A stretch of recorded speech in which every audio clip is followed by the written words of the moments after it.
Welcome everyone to Industry and Multi-Industry Contribution Analysis, a primer, how-to guide, and best practices. In today's webinar, we're going to be covering a lot of stuff.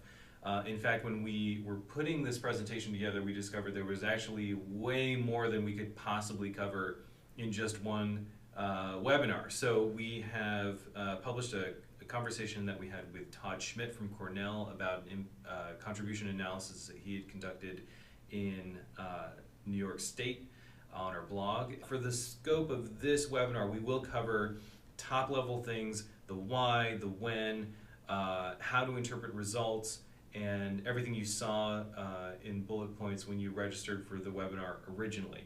So, much to cover today, more to cover and get to you later. Until then, let me introduce myself. My name is Tim French. I'm Marketing Director at IMPLAN.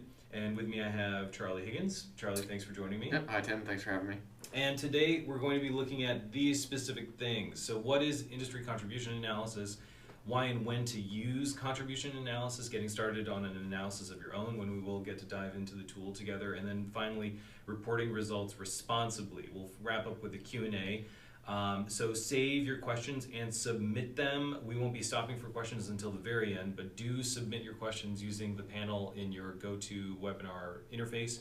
And if you're anything like me, you never think of the perfect thing to say until long after it's too late. So if you have a question you want answers to, please do email us at events@implan.com. I'll share that contact information at the end of this webinar, but we will provide every means possible for you to get your questions answered no matter when they pop up.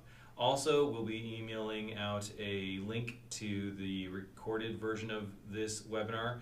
So if there's anything you want to reference, or if you'd rather not have to take notes and just enjoy the show, we will send a copy of this to you, all those who registered, both who attended and did not attend. So, without any further delay, what is industry contribution analysis? Well, one of the best ways to understand what it is to kind of look at what it isn't. So the most common type of economic analysis is an impact analysis. And Charlie, when we're talking about an impact analysis, what is it about this specific analysis type that's different to contribution analysis but helps us understand what contribution does or looks at? Well, this is, an impact analysis is essentially looking at any new change that might be brought to a region or an area. So whether you're looking at a new construction, an expansion within a company, really anything where new money is being driven within an economy, that's really what our impact analysis will cover. So when we're talking about an impact analysis, we break up the results into direct effects, indirect, induced. What do these mean and how do they relate to each other? Sure, yeah. Direct is that, initial change. So again, whether it being a new development or even maybe a company leaving a region, that's going to be a new shock to that economy. And from that, there's what we call indirect effects. So those are being those business-to-business expenditures, the money flowing through the supply chain of that initial shock. So, if you're looking at a construction, they're going to need to be purchasing cement, they're going to need to purchase other materials, maybe rented equipment. Those are all considered those business-to-business expenditures. But then also from that, all those employees that are involved within the initial shock and supported through those indirect effects, people go out, the employees are being paid. So they're going out and spending their wages in the economy. I'm paid, I go out and spend money on, my house and restaurants and things I probably shouldn't spend money on. But that's really what those induced effects are covering. So how are people going out and spending their money, and what kind of economic growth is that driving in a region? And inside of each of those things, there's even greater detail that you can discover. There is, and we also have taken into account things like payroll and in-commuters when you're looking at households, leakages around personal tax and savings. So it is a lot deeper, and there are a lot of detail going into each of those kind of indirect and induced effects. And that can be really useful no matter which of these two analysis types you're doing, because it shows you like taxes, it shows various different entities what they're receiving from what industry and a lot of other stuff. Exactly. Yep. So when we talk about contribution analysis, and by contrast, we're not talking about something new, we're not talking about new money coming in, new construction, we're just looking at what's there. That's right, exactly, yep. So what's the state of a current industry, or even potentially a business? So, what are we already gaining? You might see an EDC look at this in terms of retention. So how can we try and get people to stay into a region? If you're trying to justify any sort of policy, if you're trying to have a leg to stand on in policy, what are you already doing for a portion of the region, for a congressional district, even for the U.S.? One of the things I like to rely on in conceiving of how this works is to borrow from an very academic term, hypothetical extraction. So in a hypothetical extraction, you're looking at what would happen if this industry were to completely disappear. Because then you're thinking about, what kind of jobs are being lost, but you're also thinking about those jobs that are lost, those people are no longer grocery shopping in the area, they're no longer spending wages in the area. So when you're doing a contribution analysis, you're hypothetically wondering, how much of all of this connected activity in the area is predicated upon what's happening in a particular industry. Yeah, exactly. You may have a large corporation that's in a region that decides to relocate. Well, all their expenditures that might have been occurring within that region may not be happening anymore. So it's kind of diving that out and peeling it away to see, hey, what really is the economic impact to the whole region at hand? So we're going to look at now 3 examples of why and when to use contribution analysis. The why, broadly speaking, can be kind of pigeonholed within 2 categories. One, if you are a policymaker or you are responsible in some way for the way that industries are regulated, then you would be very interested in knowing what the activity of any given industry is in any given region to best understand how it's linked to all the activity inside of that region. The second reason would be to advocate from kind of like a marketing perspective, advocate for an industry that exists in a certain region and to justify the initiatives and programs of that industry. As we'll see, an industry can be a very complex thing, so making sure that you know what's contributing to the economy among that industry's activities can be crucial to adequately advocating. So we'll look at 3 examples of different companies and businesses that did a contribution analysis of their own, what they discovered, and kind of the what happened next, or why it was useful to flesh out the why and when to use contribution analysis. So our first example is the campus of UC Davis and University of California. They did their contribution analysis based on a number of direct effects which they knew. So they knew that the university inside of their study region employed 40,000 workers, and they also spent $3.5 billion in their region to support the activities of the campus. And as they did their contribution analysis, they discovered that the UC Davis supports 65,000 jobs in the Davis-Sacramento region and generates $6.8 billion of economic output. So they communicated, those are big numbers, and they don't necessarily mean anything on their own. So one really smart thing that UC Davis did was communicate the result in terms of the multiplier effect, which is to say, for every $1 of economic output, the regional economy benefits from another 80 cents of economic output. So in other words, every $1 that UC Davis spends, that $1 generates an additional 80 cents after it circulates through the local economy, which is a really impressive multiplier. And this is based on, as they defined it, the student spending, the university's expenditures were contributing to that direct effect of $3.5 billion. And they used this to help justify the university's influence as an economic driver and kind of maintain its foothold when it came to state funding for education. So it was a really beautiful study. They were really, of course, very academic about it and very detailed, and there's tons to read in that study that really help you understand just how important the university is to that local economy. Our second example is jumping all the way across the continent to South Carolina, looking at South Carolina's Forestry Commission study, which they conducted in 2017. Now, even though the South Carolina had been collecting economic data about forestry since 1926, they didn't start doing economic contribution analyses until 2008. So the one that they did in 2017 was a follow-up to one that they had done in 2015 and following up on yet another study all the way back to 2008. And the advantage that you have, the advantage that the South Carolina Forestry Commission enjoys as a result of doing these year-over-year or multi-year-over-year periodic contribution analyses is that you can see and track how your contribution to the economy is changing. So they found that over just a few years that the South Carolina forest contribution grew by nearly $2 billion between 2017 and studies that they had done just a few years prior.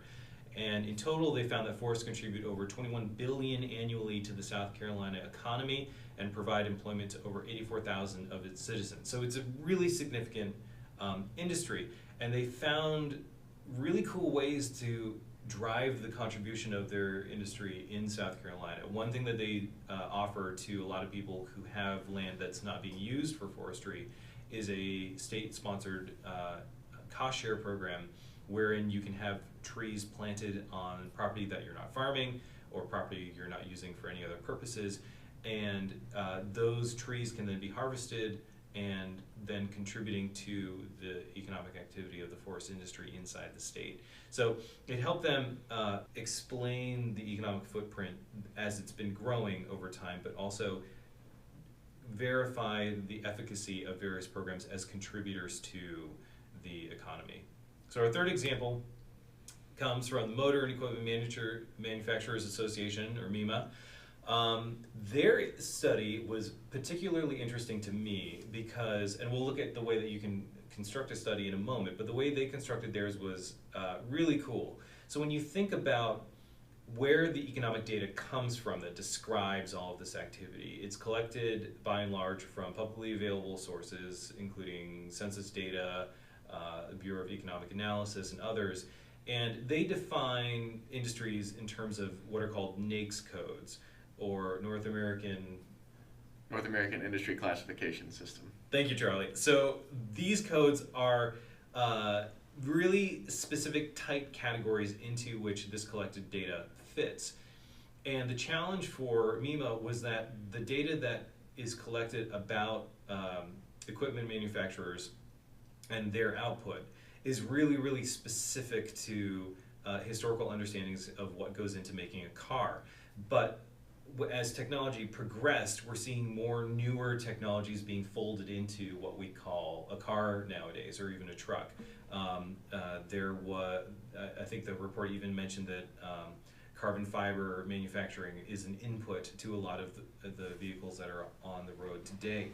So the classical understanding of what the equipment manufacturers industries look like didn't quite match up to reality. So what they did was they figured out and accounted for the inputs necessary from different types of industries in order to make a motor vehicle, and then aggregated those as the input for their contribution analysis study. So this enabled them to capture things as part of their analysis which were truly contributing to the output of their association members, and not just this classical understanding of what typically goes into a car.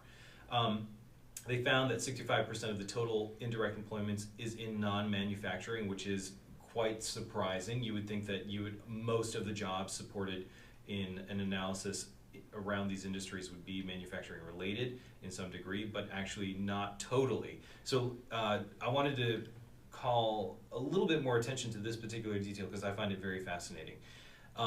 This is from the report, and according to the MEMA report, the distribution of the total employment of the motor vehicle parts manufacturing across major industry sectors is shown here. While manufacturing sector is obviously the largest segment, nearly 2/3 of all employment came from outside the core industry. This information, professional services sector, is one industry that derives significant employment benefits from the motor vehicle parts manufacturing industry. They receive 24% of the total employment contribution. The wholesale and retail trade sector is home to roughly 12% of the total employment contribution, as is the leisure and other activities sector. Finance, insurance, real estate, and leasing accounts for 9%, while the remaining jobs are dispersed across transportation and utilities, natural resources, construction, and government. So what's interesting here is, when you're thinking about doing a contribution analysis, it can actually expose relationships that you have in your economy that you may not know are as large or economically significant as they are. So I really love this example in how they not only really thought about what's happening in the real world, like what specific activity they wanted to measure, but they're also looking at all the detailed information to communicate how closely linked they are to these other industries. And this is a great thing for associations to do. You may find that you have an economic partner to be made in the local area that you may not have thought of before. But when we're talking about how an association can use this information, Charlie, what kind of other things come to mind? I mean, they can do it for a matter of things. It could simply be for, kind of advocating around certain policy. Again, identifying different connections they have amongst the market. You remind me just now that one of our clients, the Brewers Association, they do a really good job of modeling the contribution of not only the industry to the country, but also state by state. So their state association members have access to analyses that are particular to their regions, as well as what they contribute to the overall economy. So the way that you can slice and dice the information of a contribution analysis is pretty dynamic, actually. Yeah, and you'll see later in the demonstration, you're not just limited to that national or state level. We've got quite a few different levels of data in the software, again, from national all the way down to zip code. So we'll be able to take a look at that here shortly. So when we're talking about analyzing the contribution of an industry, one of the key things to kind of fact check your methodology around is that the resulting total industry output should not show a growth compared to the entered output of the industry. So where in impact analysis you will always see a positive effect, in contribution analysis you should never see an effect greater than what the industry is totally contributing. So whether you're measuring the contribution of a portion of an industry or an entire industry, the direct effect should never exceed what already exists in the data. So for example, when we jump into an analysis of our own, we'll be looking at 2 congressional districts in Wisconsin. But when we filter to Industry 84, fluid milk manufacturing in just Wisconsin Congressional District 3, these are the numbers we should see. We should see the 380 employment, we should see 271 million in total output. Anything greater than that is an indicator that something happened in your analysis that included more than it should have. Yep. So not only can you analyze the contribution of an entire industry, you can also model the contribution of fractions of industries. So if a firm makes up more than 50% of an industry, an impact analysis isn't really the appropriate way to figure out what their economic footprint is if you're trying to figure out what has happened here or what that hypothetical extraction would be. So you can do fractions of industries as inputs for your contribution analysis, and you can also do a contribution analysis which contains more than one industry, and this is classically referred to as multi-industry contribution analysis, or MICA for short.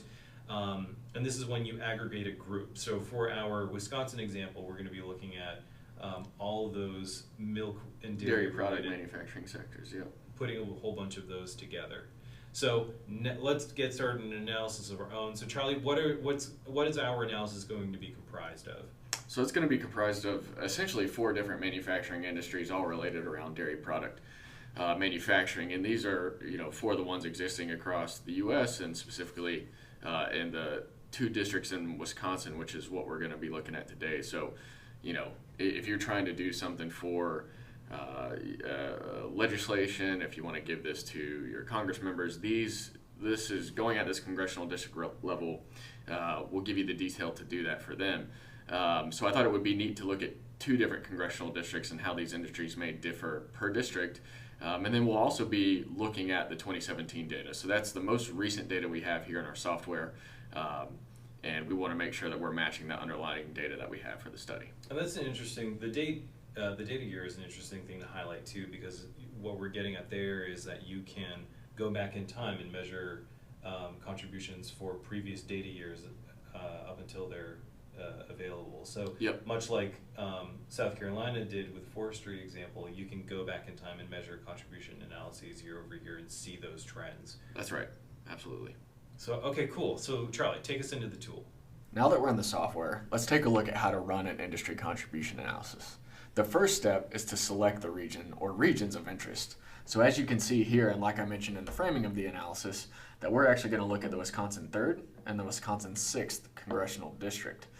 Now, as I mentioned earlier in IMPLAN, you can look at a couple different levels. You could use a U.S. national level, state level, county, zip code, and then congressional district like we're doing today.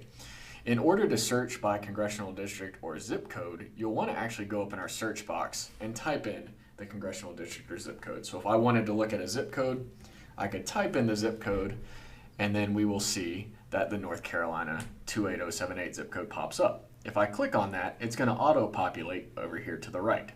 Now, if we wanted to look at a state or county level, we can actually use our interactive map here. So if I wanted to look at a couple different states, I could go ahead and select those states accordingly, or we can go in and we can change our view and go to county view, and then we'll see a map of all the counties. You can still search by state name or county in the search box, or you can choose to use the interactive map. Now that we've selected the regions of interest, we can go ahead and move on over to our Impacts tab. On our Impacts tab, we're going to now input the information needed to run the contribution analysis. So as you can see here, I've already input the 4 different dairy product manufacturing sectors. But in order to do so, there's really 4 pieces of information you need to provide.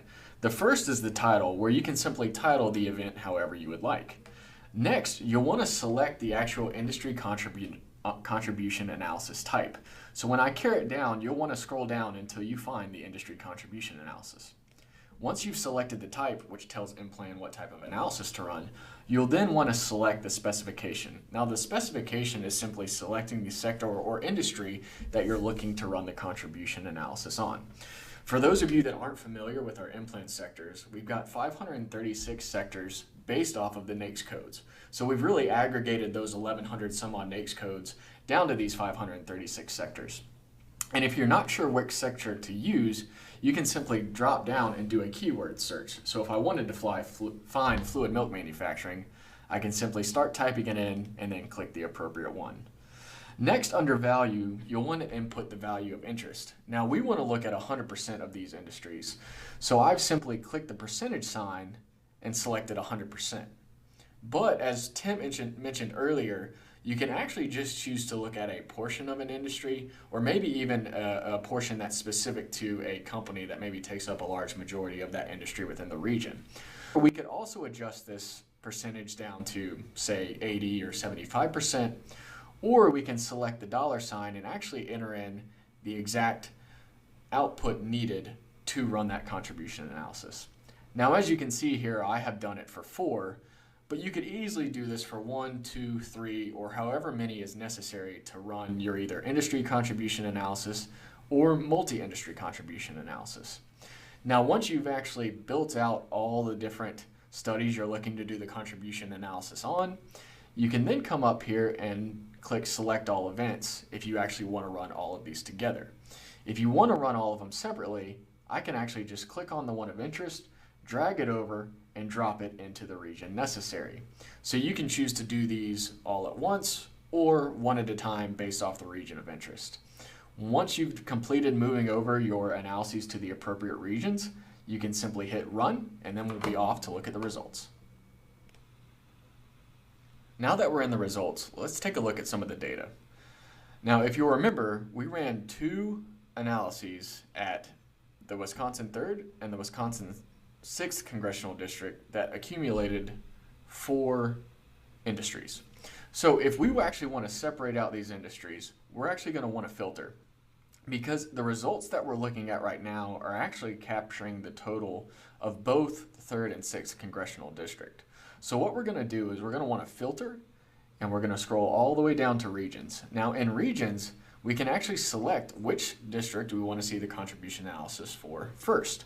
So let's go ahead and take a look at the third.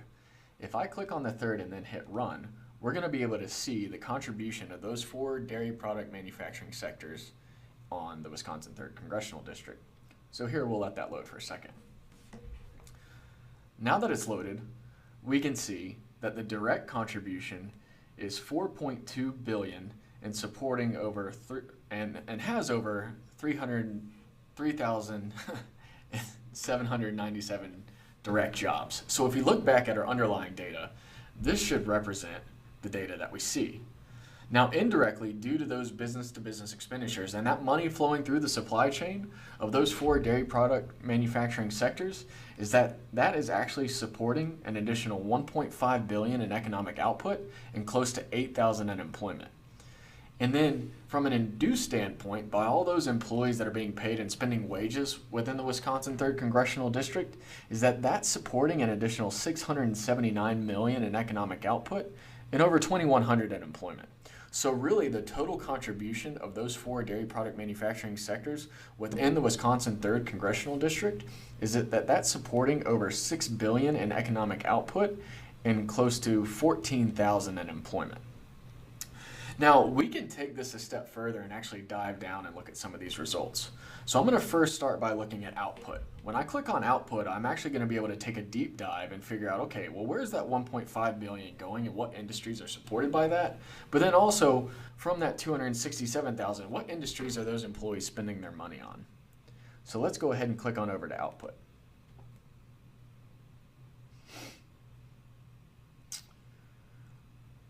When we get to this output tab, we're first going to see a couple of graphs that we can use and export if necessary, but I'm going to pull us down to our data to look at some of those data points specifically. So as we scroll down, we can see our industries by impact. Now from direct, we can see that there are those 4 manufacturing sectors that I selected: the dry, condensed, and evaporated dairy products, cheese manufacturing, fluid milk manufacturing, and creamery butter. So from those 4, you'll notice that IMPLAN is not capturing any indirect or induced impact. Like Tim mentioned earlier, we are not calculating any buyback because we're looking at something that's already existing. From there, we can then choose to sort by indirect if we wanted to see, okay, well, where is that 1.5 billion? What's the flow of that money through those industries within the economy? So we can see this here. A large portion of that being to dairy, cattle, and milk production. We can then also sort by induced to take a look at those industries where those employees are spending their money.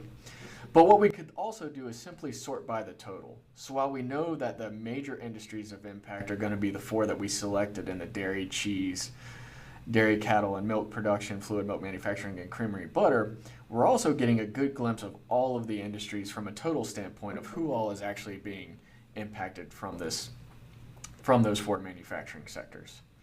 We can then choose to do the same thing for employment or for value added if we wanted to dive down and look at those results in greater detail.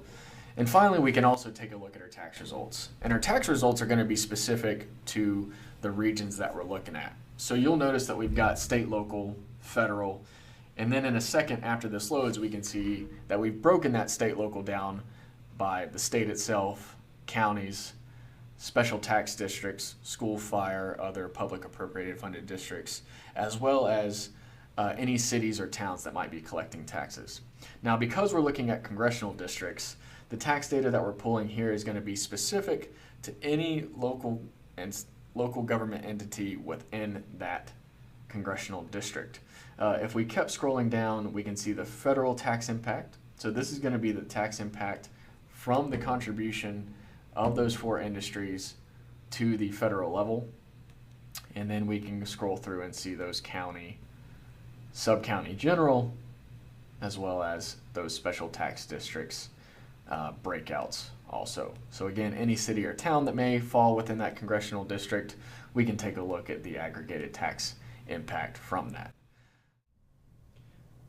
So that brings us to reporting results responsibly. So we saw how a contribution analysis comes together and what you can see in terms of results. But when it comes to communicating those results, often it's not as easy as downloading that data table and dropping it on someone's desk. So here's our best advice about how to tell your story using this data.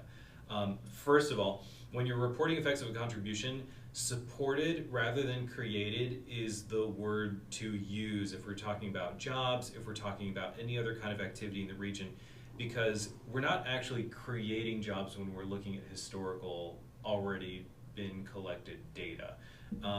So it would be inaccurate to say we did a contribution analysis and discovered that we created this many jobs. It's a little bit misleading, but it is, so the word to use there, the magic word there is supported. So we, in 2017, our industry employed 10 people, and their activity in the region supported the jobs of however many other people in the local economy. So supported is the way to go. So that's merits its own slide.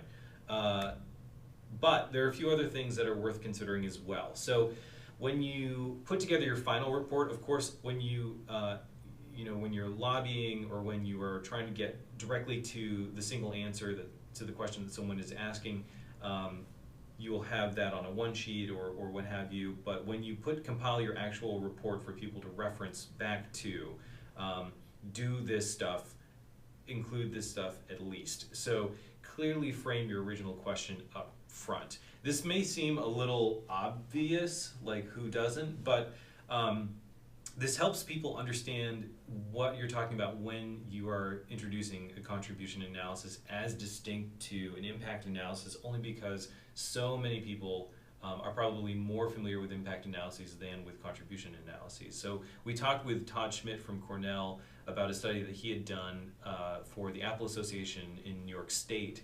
And when they started having conversations about measuring their economic significance, a lot of the parlance, the initial question centered more around impact than it did contribution, but as Todd kind of teased out more details about what they were looking to discover and what they were intending to measure as an association, it became clear that the real thing they were after was a contribution analysis. So even if the initial question isn't the one that the initial research generates, or the initial surveying and interviewing gets you to, it's worthwhile being really, really clear up front with what the paradigm was, what the question was when you took your data into the tool to be doing a contribution analysis of your own.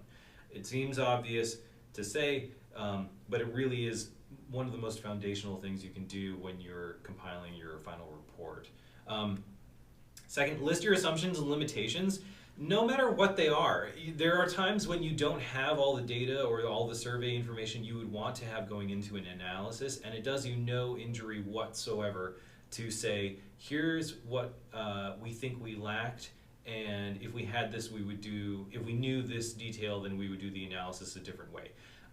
Listing your assumptions and limitations helps people understand how you understood that initial question, helps your readers appreciate the bounds within which you're working as you're modeling your analysis. And it also does your future self a favor because it helps people who would want to repeat your study or reference your study or borrow the methodology of your study for a different industry or for a different region. Having this included helps them understand what kinds of assumptions they're working with or would need to work with to duplicate a study such as yours. And the really good ones are worth duplicating, so you do everyone a favor by being crystal clear with all the assumptions and limitations that you're working with. Explain why you think your results are reasonable. It's one thing to report a big number, but it helps people appreciate the veracity of the report if you can give some explainer as to why you think these numbers make sense. Why does this piece of the pie attributable to this industry seem reasonable? It helps people kind of grasp the significance of the results, but it also gives them a chance to understand that you thought things through and that you compared things to real world phenomena outside of your modeling tool to ensure that the answer you were getting passed the smell test. Next, anticipate and address details that are prone to misinterpretation. For those not in the habit of reading contribution or impact analyses, a lot of this language can be very foreign. So, and which makes them, of course, very easy to misinterpret. So one of the best things to do is include a glossary section, include a section explaining the differences between direct, indirect, and induced in your results. But also explain multipliers and give people touchstones throughout your report to reference as they're trying to understand what the results of your analyses are. And then finally, highlight particularly significant results when totals don't tell the whole story. So it's one thing to throw out a giant number as your final result. Those always get picked up in the news, they look really great in press releases, but they don't always mean something. So it's worthwhile going into your results tables and seeing, where are the relationships in the economy most significant or most dynamic.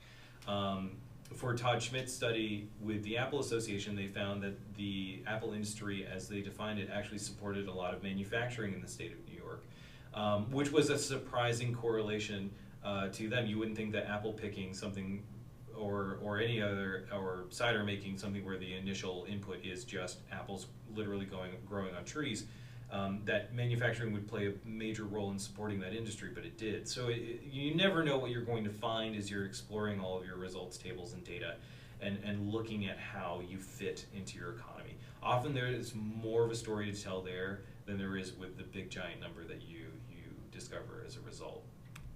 So that brings us to Q&A. So we do have one question. What if my existing business activity does not make up 50% or more of the entire industry in my region, and I'd like to measure its contribution? So Charlie, you introduced us to that event line, and part of that line was you could choose either dollar amount or percentage, and we had 100% in the scenario you showed us. But if you want to put in the dollar amount, and let's say you pull up the data and the total output for the industry within which your business tidally nests is a certain amount, and you know that the output that you want to measure the contribution against is less than 50% of what that industry's output for that region is, what would be the thing you recommend doing, or what are your options in that situation? Yeah, if it makes up less than 50% of that industry, in those cases, you may not want to restrict buybacks. So you could just simply do a standard impact analysis. So selecting industry output. If you're bringing that output to the tool, in which, a standard case, those businesses in that region probably truly do trigger effects on other businesses. But it's really up to you on how you choose to do that, whether you still want to use impact or contribution. I would say if you wanted to stay on the conservative side of things, you could still gear towards that contribution analysis. Our suggestion, though, would be to still term your study as a contribution analysis either way, because that's truly what you're trying to capture. And I suppose you could too, as long as you're stating what your assumptions are, the way that you're defining the limitations of your study, as long as you're referencing that and explaining to people what you did, then you're fine. But also, would you recommend doing both methods side by side and see what the sensitivity is there? Yeah, I mean, you could run them both ways to see what the difference is, how much buyback truly is there, and it may not be enough to even be relevant. Got another question here. Can I only measure the contribution of industries from the years in which IMPLAN has data available? Yeah, that's a great question. No, you can actually run a contribution analysis for any economic activity up to the present day, but you'll just need to bring your own data on that industry or business's contribution level, simply because IMPLAN really can only tell you the information based off an entire sector for the year that we have data for. So in the case of what we looked at today, we've got data up to 2017. If you knew 2018's value or total production from an output standpoint, you could definitely bring that. Excellent. Well, we're bumping up against our time for today, so we'll wrap it up there. But I do see a few other questions in the queue, so we will reach out to your questions if we didn't answer it on air via email. And as always, if you think of something after the fact that you didn't have the opportunity to submit through the GoToMeeting interface, please do email us, and our contact information is right here. So as I said, getting started, this recording will be available to everyone either later today or tomorrow, and you'll have this for your notes. In addition, we have a blog post up about Todd Schmidt's study for the Apple Association, a chat with him about all the ins and outs and left turns in getting that study together and published. We'll also be releasing more detailed audio article about some more technical things concerning contribution analysis very soon. And if you have any questions, please do email us at events@implan.com. So, Charlie, thank you so much for sitting in with me on this. Thank you, Tim. And thank you all for joining us, and we'll see you on the next.